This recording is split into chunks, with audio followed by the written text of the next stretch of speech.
Hello student, आज हम करेंगे इलस्ट्रेशन नंबर 12। ठीक है। इसमें हमें कुछ ट्रांजेक्शन्स दी हुई है जिसकी हमें जर्नल एंट्री पास करनी है। फर्स्ट है गुड्स परचेज्ड फॉर ₹5,000। हमने 5,000 रुपये के गुड्स परचेज किए। Were used by the proprietor, but उन्हें किसने यूज़ कर लिया? प्रोपराइटर ने। प्रोपराइटर कौन होता है? ऑनर। For personal purpose. अब देखो, मैंने आपको पहले स्टार्टिंग में बताया था कि जो इंडिविजुअल है और फर्म है, ये दोनों एक सेपरेट एंटिटी है। मतलब ये नहीं कह सकते कि मैं फर्म का ओनर हूँ और फर्म भी मैं ही हूँ।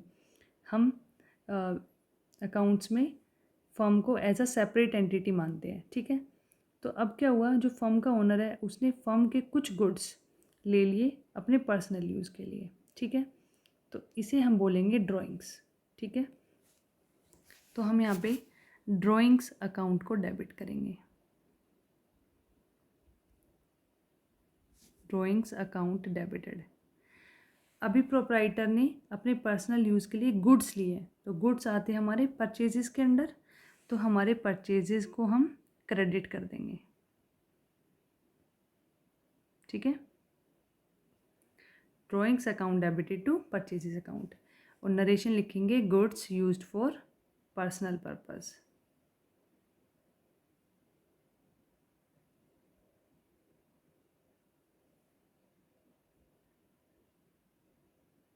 ठीक है। और कितने अमाउंट्स के गुड्स हैं उससे हम ड्राइंग्स अकाउंट को डेबिट कर देंगे। सॉरी, 5,000 किए तो यहाँ पे 5,000, और परचेजेस भी हमारे 5,000 से कम हो जाएंगे। ठीक है। इसी तरीके से हम आएंगे अपने सेकंड ट्रांजेक्शन पे। Goods stolen in transit, sales price 8,000, cost price ₹6,000। ठीक है। कि जब हम अपने सामान को ट्रांजिट करा रहे थे उस टाइम हमारा सामान चोरी हो गया। ठीक है। सेलिंग प्राइस था 8,000 रुपीज़। ठीक है। और कॉस्ट प्राइस था हमारा 6,000 रुपीज़। तो जो हमारा सामान का नुकसान हुआ है वो कितने अमाउंट के गुड्स पे हुआ है? 6,000 रुपीज़ के। ठीक है। फॉर एग्ज़ाम्पल, आप पेन ट्रांसपोर्ट कर रहे थे और 10 रुपीज़ का एक पेन है जिसे आप 20 रुपीज़ में सेल करते। ठीक है। ये पेन आपका चोरी हो गया, तो फर्म के लिए लॉस कितने रुपए का है? सिर्फ 10 रुपये का, ना कि 20 रुपीज़ का। ठीक है। एक तो ये बात ध्यान में रखनी है। अब हमारे लॉस का नाम क्या है? Loss of stock. तो यहाँ पे हम लिखेंगे लॉस ऑफ स्टॉक, या फिर आप लिख सकते हैं loss of stock in transit account debited to. Credit करेंगे हम अपने परचेजेस को, और परचेज कॉस्ट कितनी है हमारी? 6,000 रुपीज़। नरेशन लिखेंगे goods stolen in transit.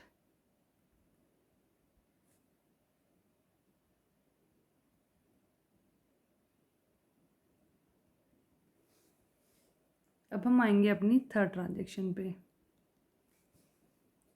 Goods uninsured of ₹3,000। कौन से गुड्स की बात हो रही है? जो अनइंश्योर्ड है, मतलब जिस पे हमने कोई इंश्योरेंस नहीं करवाया है। उनकी परचेज कॉस्ट है 3,000 rupees, but destroyed by fire. वो फायर की वजह से डिस्ट्रॉय हो गए। ठीक है। तो हमारा लॉस हुआ है। लॉस का नाम है loss of stock by fire account.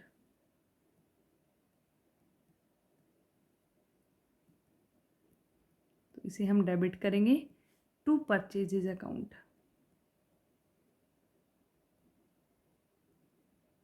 ठीक है।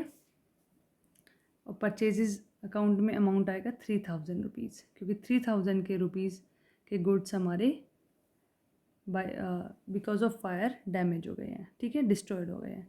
अब आते हैं नेक्स्ट, गुड्स कॉस्टिंग ₹1,000। गुड्स जिनकी वैल्यू 1,000 रुपीज़ है, डैमेज्ड बाय फायर, फायर से डैमेज हो गए, and insurance company accepted claim of ₹800 and cheque is received from the insurance company. 1,000 rupees के गुड्स थे, वो इंश्योर्ड कराए हुए थे हमने कंपनी से, मतलब उन पे इंश्योरेंस था। ठीक है। इंश्योरेंस कंपनी ने क्लेम पास किया 800 रुपीज़ का। ठीक है। और ये क्लेम हमने बाय चेक रिसीव किया है। अब इसकी एंट्री करेंगे हम।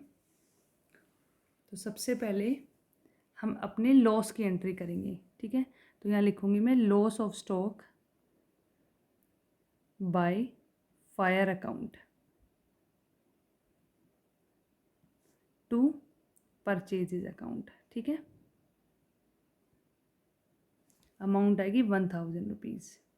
देखो अब इसमें 3 चीज़ें बताई है कि एक तो आपके गुड्स डिस्ट्रॉय हो गए फायर की वजह से, दूसरा इंश्योरेंस कंपनी ने आपको 800 रुपीज़ का क्लेम दिया है, तीसरा पॉइंट है बाय चेक दिया है। ठीक है, तो पहला पॉइंट मैंने लिख लिया कि मेरे गुड्स, इस जर्नल एंट्री ने ये डिफाइन कर दिया कि हमारे गुड्स बाय फायर डिस्ट्रॉय हो गए जिनकी वैल्यू 1000 रुपीज़ थी। ठीक है, अब मैं यहाँ लिखूँगी goods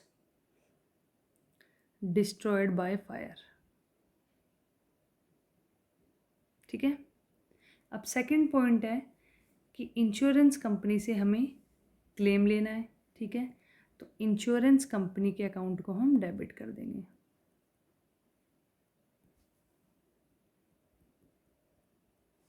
to loss of stock by fire account.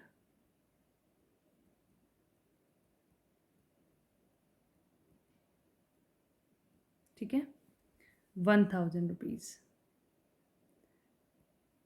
और नीचे लिखेंगे हम insurance claim lodged with the insurance company, मतलब हमने अपना क्लेम फाइल कर दिया इंश्योरेंस कंपनी के साथ। ठीक है, कितने रुपीज़ का? 1000 रुपीज़ का।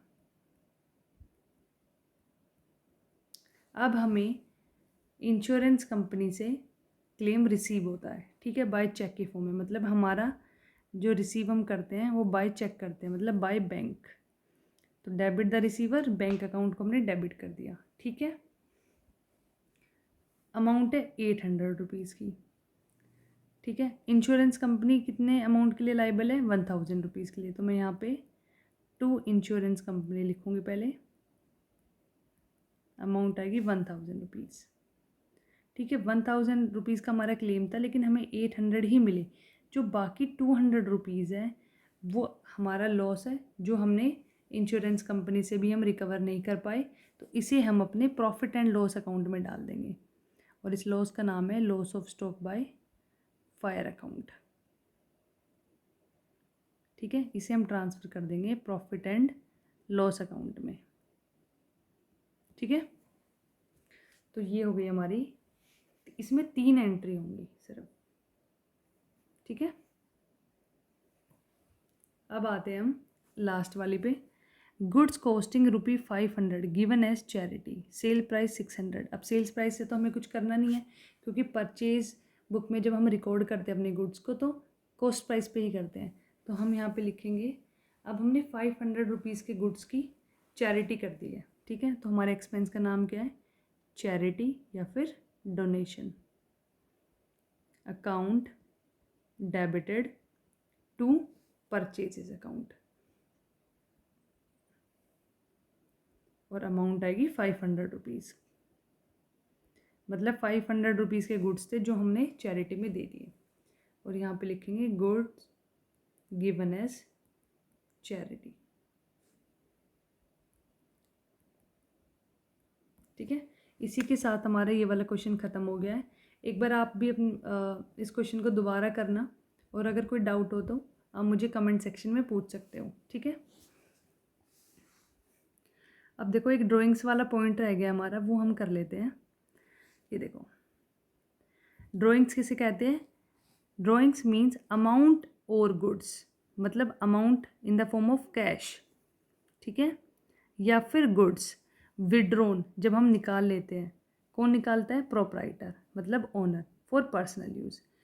जब बिजनेस का ओनर अपने पर्सनल यूज़ के लिए फर्म का कैश या फिर फर्म के गुड्स निकाल ले, फर्म से यूज़ कर ले, तो उसे हम बोलेंगे ड्राइंग्स। ठीक है, अब ये ड्राइंग्स 2 तरीके से हो सकती है कि हम फर्म का कोई कैश ले ले या फिर फर्म से गुड्स ले लें। ठीक है, कैश विड्रॉन बाय प्रोप्राइटर और amount paid for personal expense of the proprietor, से फॉर लाइफ इंश्योरेंस प्रीमियम, मतलब जो कैश प्रोप्राइटर ने फर्म से विड्रॉ किया है उसे वो अपने पर्सनल यूज़ के लिए, पर्सनल एक्सपेंस के लिए यूज़ कर ले। पर्सनल एक्सपेंस जैसे वो अपने लाइफ इंश्योरेंस प्रीमियम, क्योंकि ये फर्म का खर्चा नहीं है, ये फर्म के ओनर का खर्चा है और वो अपने पर्सनल यूज़ के लिए फर्म के पैसों से अपनी लाइफ इंश्योरेंस प्रीमियम भर रहा है, ठीक है, तो उसे भी ड्राइंग्स बोलेंगे। या वो अपनी इनकम का टैक्स फर्म के पैसों से भर रहा है, या फिर वो अपने घर के लिए रेफ्रिजरेटर, कार कुछ भी खरीद रहा है, अगर वो फर्म के पैसे यूज़ कर रहा है तो उसे हम ड्राइंग्स बोलेंगे, ठीक है। और जब ड्राइंग्स होगी तो हम ड्राइंग्स अकाउंट को डेबिट करेंगे, ठीक है। Since it is withdrawn for personal use and not for business, क्योंकि ये पैसा वो अपने पर्सनल काम के लिए यूज़ करेगा, ना कि बिजनेस के लिए। तो एंट्री होगी drawings account debited to cash account, ठीक है। अब सेकंड पॉइंट है, अगर ड्राइंग्स हो रही है गुड्स की, मतलब सामान की, तो जो goods taken by the proprietor for personal use is debited to drawings account and credited to purchase account at its purchase cost. ये आपको हमेशा ध्यान रखना है, सेल्स कॉस्ट नहीं, परचेज कॉस्ट। अगर फर्म का ओनर फर्म से फर्म के कुछ गुड्स निकाल रहा है, फॉर एग्जांपल फर्नीचर की हमारी फर्म है जो फर्नीचर बनाती है, और एक सोफ़ा मैंने अपने घर में ला के रख दिया, तो वो फर्म का एक्सपेंस तो है नहीं, वो मेरी ड्राइंग्स है कि मैं फर्म का सामान अपने पर्सनल यूज़ के लिए लेके आ रही हूँ। तब मैं एंट्री करूँगी drawings account debited to purchases account. इसमें वो अमाउंट आएगा जितने के मैंने गुड्स या सामान विड्रॉ किए हैं, ठीक है। आई होप आपको ये एंट्रीज समझ आई होगी। अब नेक्स्ट वीडियो में हम करेंगे अपना illustration number 13। Thank you so much.